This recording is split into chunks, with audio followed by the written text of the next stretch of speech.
मेरी ग्रह कहानी के अंतर्गत रहकर और अब मैं चिंताओं से विषारी से मुक्त होकर अपने आप को अचिंतन करूंगा। मेरी बनती अभी तक आप तो ध्यान डूबी होती थी। ध्यान तो सब करते हैं, ऐसा कोई भी जीव नहीं है जो ध्यान ना करता हो, परंतु वह ध्यान के दो भेद हैं, दुर्ध्यान और सध्यान। और फिर इसी में की दृष्टि से देखें तो दो दुर्ध्यान के भेद हो जाते हैं और दो सम्यक ध्यान के भेद होते हैं। इस तरह से ध्यान के सामान्यतया 4 भेद कहे जाते हैं और इनके प्रत्येक के भी 4 भेद हैं, तो ध्यान के भी 16 भेद हैं। इस तरह कसायों के 16 भेद हैं, इसी तरह से ध्यान के भी 14 भेद हैं। कैसे हैं? मूल में आत्म ध्यान, रौद्र ध्यान, धर्म ध्यान और शुक्ल ध्यान, ये 4 प्रकार के ध्यान हुए। इनमें आर्त अर्थात पीड़ा, जैसे हमारे मन में पीड़ा हो रही हो, अंदर ही अंदर मन हमारा दुखी हो रहा, वो कहलाता है आत्म ध्यान। रौद्र ध्यान, इसमें हमारे विचारों में, हमारे परिणामों में क्रूरता सी आ रही हो, आप करके भी हमें आनंद आ रहा हो, आप करके आनंद आना विचारों की क्रूरता हुई कि नहीं हुई, तो हमें क्रूरता सी अंदर उत्पन्न हो रही हो, वो कहलाता है रौद्र ध्यान। और इसके साथ में धर्म ध्यान, जिसमें हमारी प्रवृत्ति धर्म रूप में चल रही हो, धर्म ध्यान। और शुक्ल ध्यान अर्थात जहाँ बिल्कुल निर्मल आत्मा का ध्यान चल रहा हो, जिस ध्यान में राग द्वेष की रंजनाभ भी प्रवृत्ति ना हो, वह ध्यान कहलाता है शुक्ल ध्यान। आत्म ध्यान के भी 4 भेद हैं। वह कैसे कैसे हमें उत्पन्न होता है, किन निमित्तों से होता है, उस अपेक्षा से उसके 4 भेद किए गए हैं। इष्ट वियोगज, जहाँ शब्द लगाया है, जहाँ का अर्थ होता है उत्पन्न होने वाला, जैसे जल और जलज। जल माने जल और जलज माने जल में उत्पन्न होने वाला अर्थात कमल। गर्भ और गर्भज, गर्भ एक वस्तु हो गई और गर्भज गर्भ से जन्म लेने वाला। तो इसी तरह से इष्ट वियोगज, कभी हमारे जो प्रिय है, जो हमको अच्छा लगता है, अब वो चाहे कोई पदार्थ भी हो सकता है, कोई व्यक्ति भी हो सकता है, उसके वियोग हो जाने पर, उसके छूट जाने पर हमारी आत्मा में जो आकुलता होती है, वह कहलाता है इष्ट वियोगज आत्मा। कई बार आप लोग देखते होंगे, बेटी का विवाह करते हो, चाहे भले आपकी फोन पे तुरंत बात होनी हो, चाहे कुछ होना हो, पर उसके बावजूद भी एक क्षण तो आपके लिए इष्ट वियोग का कष्ट होता ही है। अब बेटी चली जाएगी, बेटी को बाहर पढ़ने के लिए आपको भेजना है, परंतु फिर भी उसका वो तो हमारे लिए सताता है कि अब बेटा चला जाएगा। पर सोचे कि बेटी का विवाह ना करो, बेटे को बाहर ना भेजो पढ़ने को, या बेटी को नहीं भेजो, तो उसके बिना चल भी नहीं सकता। वो काम करना भी है, तो वो काम करना हमें जरूरी है, कि तो उसके निमित्त से हमारे मन में जो पीड़ा हो रही है, जो मन में कष्ट हो रहा है, वह कहलाता है इष्ट वियोगज नाम का आत्म ध्यान। और भी कोई चीज आपको अच्छी लगती है, खो गई, कुछ हो गया, यानी जो भी हमें चीज प्रिय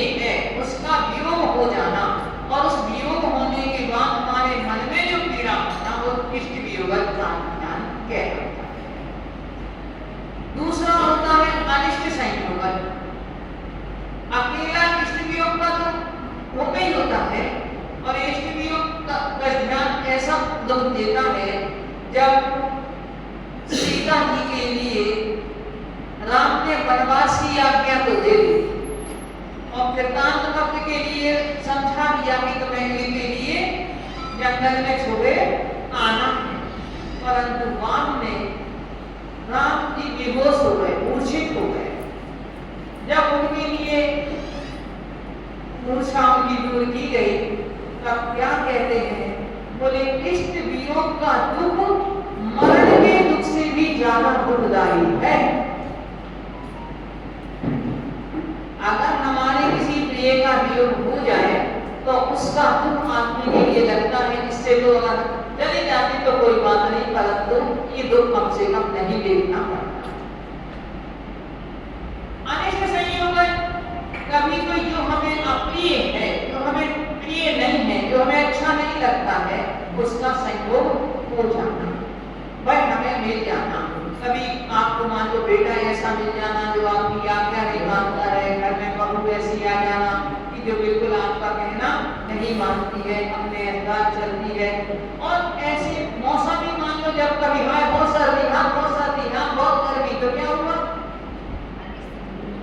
अनिष्ट संयोग है। हम तो नहीं चाहते, हमें अप्रिय लग रही है, हमें गर्मी भी, ज्यादा तेज सर्दी भी, किसी भी चीज से कोई अनिष्ट पदार्थ हमारे का संयोग हो गया, जिससे कारण से मान लो कोई भी है, जब कोई आया आपका हाथ कट गया, ये मारा है, तो उससे हमारे लिए आत्मज्ञान हुआ, पीड़ा मन में हुई, तो वह पीड़ा होना कहलाता है अनिष्ट संयोग।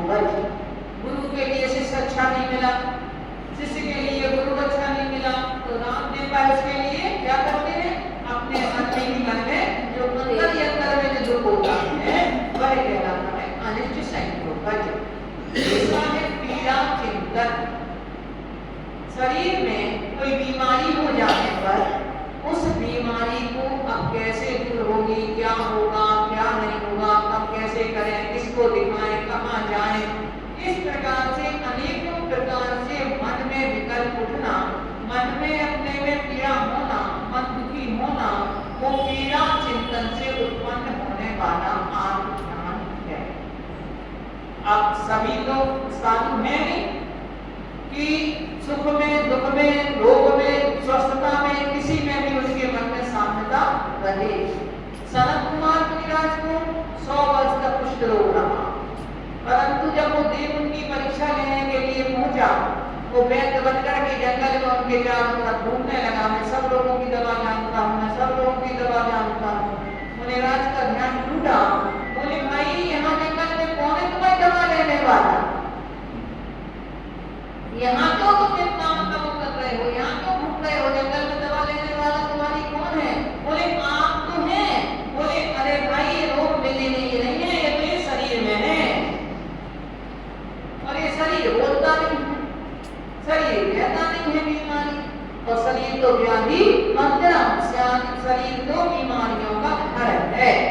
इसलिए बोले कि तुम तो वहां जाओ जहां तुम्हारी दवाई कोई लेने वाला हो, किंतु हम तो जरा से सिर भी दर्दने लगे, हमें लगता तुरंत कोई टैबलेट ले लो, जरा सा कहीं दर्द होने लगे, कुछ होने लगे, हम सोचते तुरंत हम दवाई ले लें।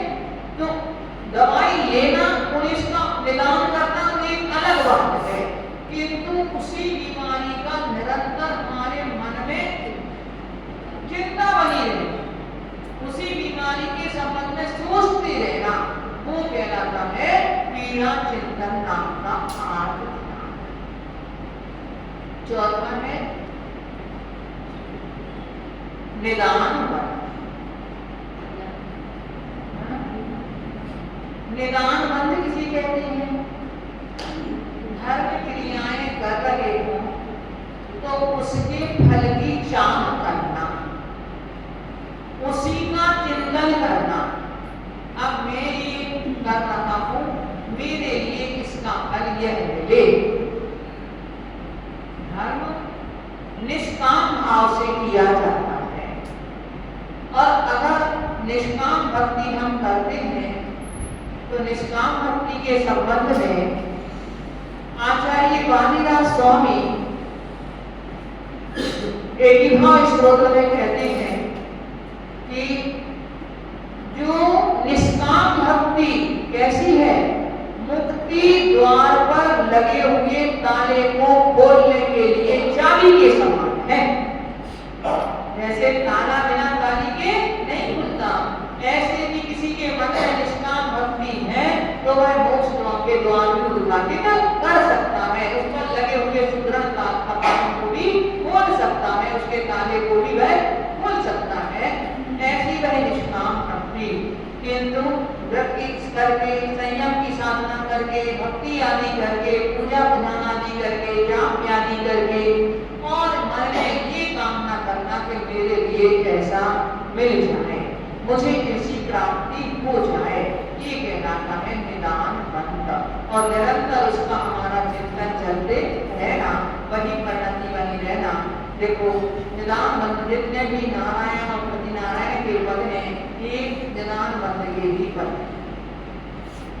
पूर्व में इन लोगों ने पूर्व पर्याय में मुनि दीक्षा ली और एक दूसरे से कहीं ना कहीं कोई शत्रुता थी, कोई शत्रुता थी, तो शत्रुता के कारण उनको देख वो नारायण और प्रतीक बने नारायण स्व में, और उनके मन में क्या आया है अपनी अवस्था लेकर के भी, अगर जैसे मान लो जिस कारण से कोई किसी से प्रेमों में बड़ा था तो उन्होंने क्या कहा, मेरी तपस्या का फल अगर मिले तो मुझे इससे ज्यादा वैभव मिले।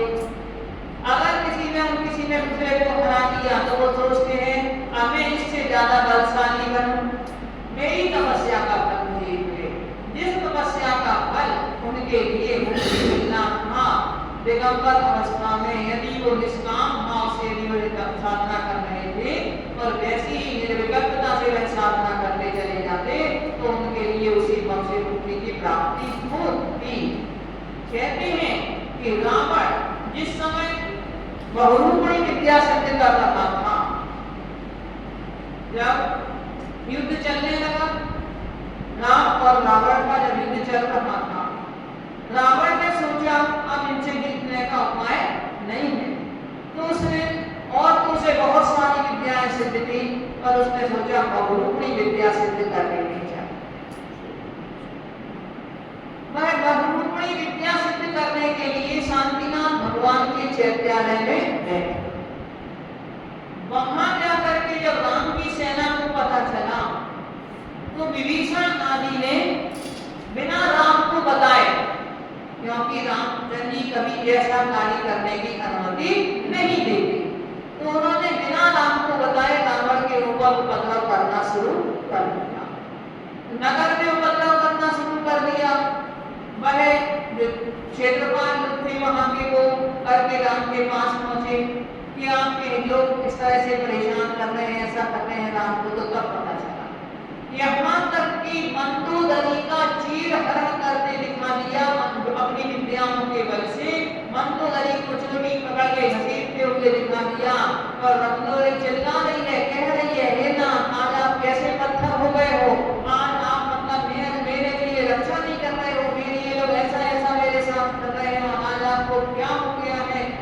और परंतु जो विद्या रावण के लिए थोड़ी और बाद में सिद्ध होती, वह समय से पूर्व सिद्ध हो गई, उन्होंने उपसर्ग को जीत लिया। तो शास्त्र में कहा है कि जैसी तपस्या उस समय रावण ने बहुरूपणी विद्या सिद्ध करने के लिए की, यदि वो दिगंबर अवस्था में वैसी साधना कर लेता तो उसके लिए मुक्ति हो जाती। निदान करके किया था, बहुरूपणी विद्या सिद्ध करने के लिए किया था, और बहुरूपणी विद्या सिद्ध करने में भी उद्देश्य था कि मैं पहले राम को मारूंगा फिर सीता को दे दूंगा, बस राम को जीतूंगा परम के रूप में, बस ये उसके मन में था, बिना राम को जीते मैं सीता को नहीं दूंगा। तो क्या था, योग तो सही था, मन वचन काया की क्रिया तो सही चल रही थी, जाप करने की इतनी स्थिर थी, किंतु अंतरंग से उद्देश्य, अंतरंग का अभिप्राय गलत था।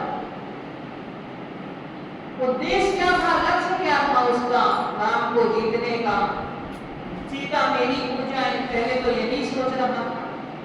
तो निदान बंधन से मतलब है कि हम धर्म क्रियाएं करके और फल की आकांक्षा यदि करते हैं तो वह वैसा भी हो जाता है जिस तरह से कि हम यदि बीज बोते हैं तो फल की इच्छा ना, तो उसके फल को ना चाह करके और घास फूस जो उसके साथ में फूल पत्तियां हैं वहां तक उनकी इच्छा करते हैं।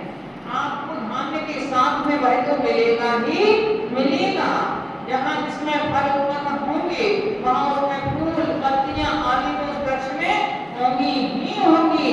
किंतु हम भौतिक चाहे करके, भौतिक पदार्थों की चाह करके हम क्या करते हैं प्रभु के सामने, हम अपने उस फल को तो नहीं चाहते, किंतु जो उसके साथ में फूल पत्तियां आदि और जो है उनकी इच्छा हम कर देते। ये कहलाता ये निरानंद संग हमें दुखी तो करता ही है अंदर में, क्योंकि अगर हम किसी से आशा लेकर के जाएंगे तो अगर हमें वहां निराशा मिलती है तो उस व्यक्ति के प्रति भी हमारा विश्वास खत्म हो जाए। आज के लोगों ने जैसे समझ लिया है कि मंदिर में जाने से हमारा कोई काम बनेगा, भगवान की भक्ति करने से काम बनना चाहिए। तभी तो बच्चे आपसे कह देते हैं कि तुम इतने दिन हो गए तुम्हें मंदिर जाते जाते इतना सब कुछ करते, तुम्हें महाराज के पीछे करते, तुम्हें क्या मिला? इसका मतलब उन लोगों ने धर्म की परिभाषा को मात्र इतना समझा है कि धर्म से हमारे कार्य सिद्ध होना चाहिए, धर्म जो कर रहा है उसके लिए दुखी नहीं होना चाहिए। जो पाप करना है वो तो दुखी होता ही है, किंतु जो धर्म कर रहा है उसके लिए दुखी नहीं होना चाहिए, उसके मन में भावना होती है। परंतु जब हम आगम के पन्नों को पलटते हैं तो हमें मालूम चलता है कि धर्मात्मा व्यक्ति वर्तमान में यदि कहीं दुखी है तो यही कारण है कि उसका अभी कुछ ना कुछ पाप कर्म का उदय जरूर चल रहा है। पूर्व में जो करके आया है, वर्तमान की दृष्टि से आप देखो, अंजना ने क्या गलती की थी, सीता ने क्या गलती की थी, सुदर्शन ने क्या गलती की थी, श्रीपाल ने क्या गलती की थी, गजकुमार ने क्या गलती की थी, सुकौमल ने क्या गलती की थी, सुकौशल ने क्या गलती की थी। अगर वर्तमान पर्याय की दृष्टि से देखें तो वर्तमान पर्याय की दृष्टि से ऐसा नहीं है। आप लोग देखते हो कभी कभी आप 50 साल 55 साल की उम्र में भी डॉक्टर के पास जाते हो, 75 साल की उम्र में भी डॉक्टर के पास जाते हो, कहीं दर्द होता है तो डॉक्टर कहता है बचपन में कहीं चोट तो नहीं लगी,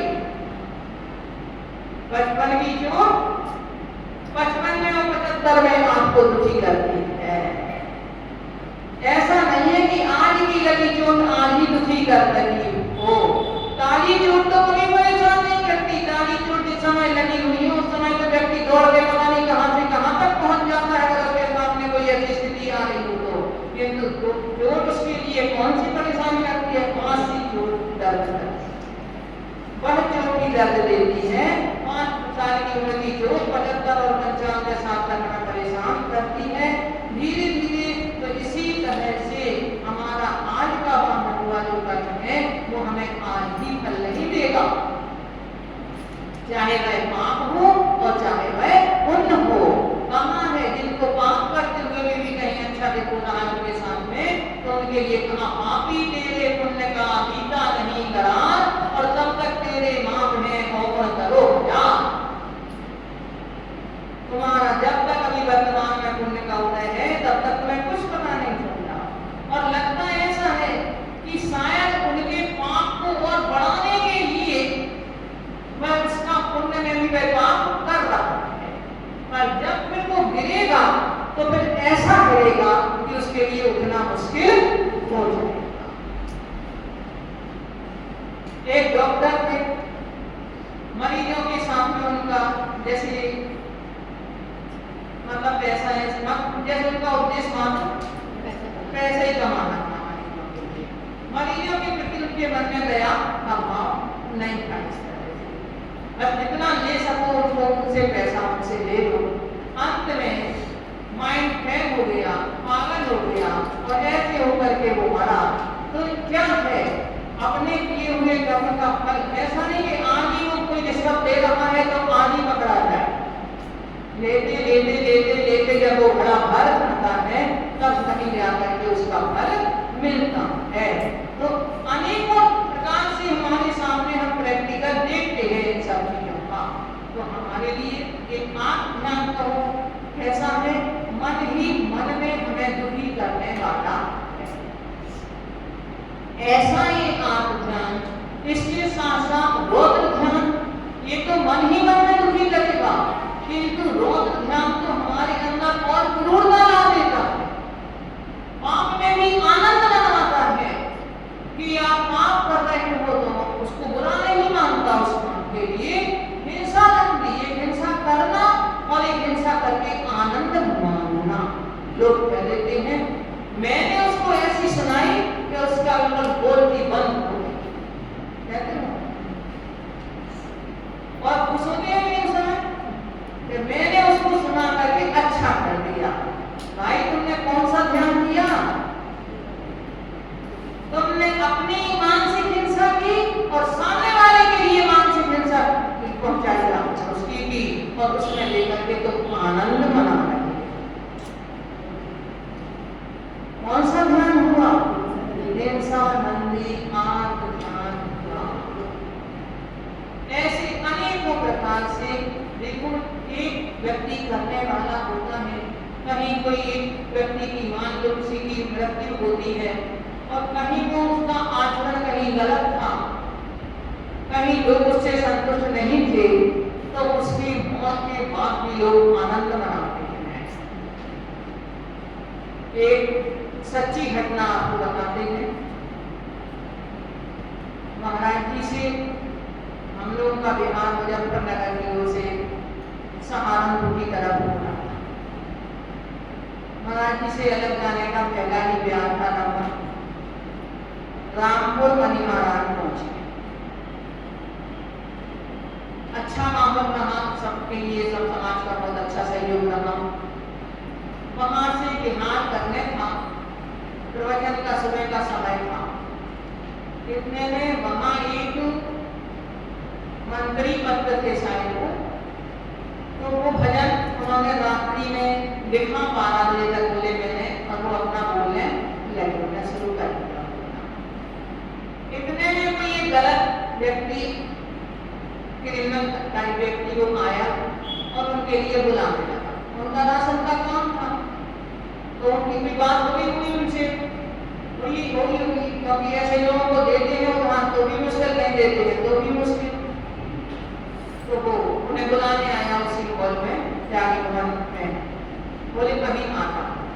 जब वे 5 मिनट नहीं पहुंचे, पहले हमने दूसरे लोगों को भेजा, तो वो नहीं पहुंचे तो खुद आ गया। वो बेचारे माइक छोड़ करके चले। माइक छोड़ करके गए तो वहां एक गली ऐसी थोड़ी सी आगे जाके एक गली इस तरह की, त्यागी भवन से वो सामने चौराहे पड़ जाता है, गली का चौराहा। तो वो लाया और उसने लेकर के उनको मारना शुरू किया। तो पहले तो उसने डंडा उठाया, तो डंडा लोगों ने पकड़ लिया। उसे गुस्सा आई तो वो अपना कट्टा उसकी गाड़ी में था, वो कट्टा लेकर के आया और उसने लेकर के चलाया तो उसकी चला। उसने 2-3 बार उसके लिए वो किया, परंतु वो चला नहीं। उसे गुस्सा आई तो उसने लेकर के उसके सिर में कोई ऐसे छोड़ दिया। उड़ने लगा उससे कारण से, कोई बात नहीं। दूसरे दिन उसके समाचार आए कि कोई बात नहीं, माफ करते हैं, ऐसे वैसे कर रहे हैं।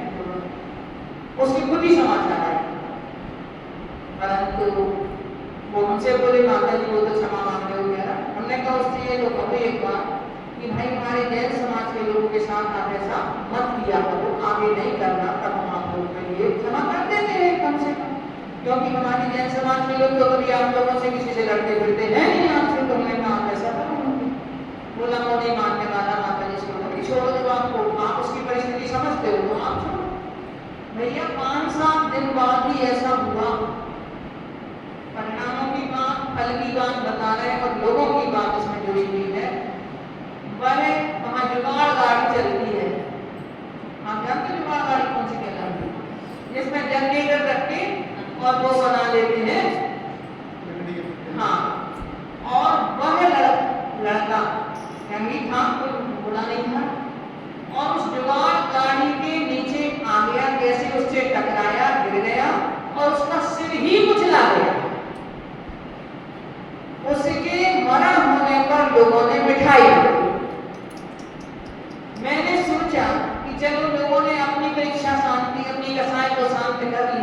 परंतु ये सामूहिक रूप से कर्म का बंध भी लोगों ने कर दिया। एक व्यक्ति की मृत्यु को उन्होंने खुशी मनाई, भले चाहे वो अच्छा हो चाहे वो बुरा हो, किंतु हमारे लिए तो एक प्रकार से आत्मबोध ज्ञान हुआ ही हुआ। तो इस तरह से समय आपका हो गया है कि हमारे लिए आगे अपन चर्चा और करेंगे कि आत्म ध्यान से भी हमें जहाँ तक को बचना चाहिए, क्योंकि संसार में कुछ भी स्थिर नहीं है। ये पूर्व संयोग और वियोग भी हमारे स्वयं के कर्म के अनुसार हमारे लिए मिलते हैं, परंतु हम जब संयोग भी हो और वो अच्छा संयोग हो उसमें तो हम खुशी बना लेते हैं, और यदि बुरा संयोग है, अनिष्ट संयोग है, तो हम उसमें दुखी हो जाते हैं। उस समय हमें सोचें कि यह व्यक्ति शायद अगर हमारे घर में आया है तो हमारे कर्म का पूर्व का बदला हमें चुकाना है। वह हम अपना बदला चुका रहे हैं तो हमें इसमें सामभाव रखना है, क्योंकि यदि नहीं चुकाएंगे और हम इसमें और भी ध्यान करेंगे तो ये कर्म का आश्रम आगे और बढ़ता चला जाएगा। तो यदि हमें अपने कर्म की संतति को विराम देना है तो हमें सामभाव का ही आश्रय लेना पड़ेगा। हम सभी आत्मज्ञान न करके और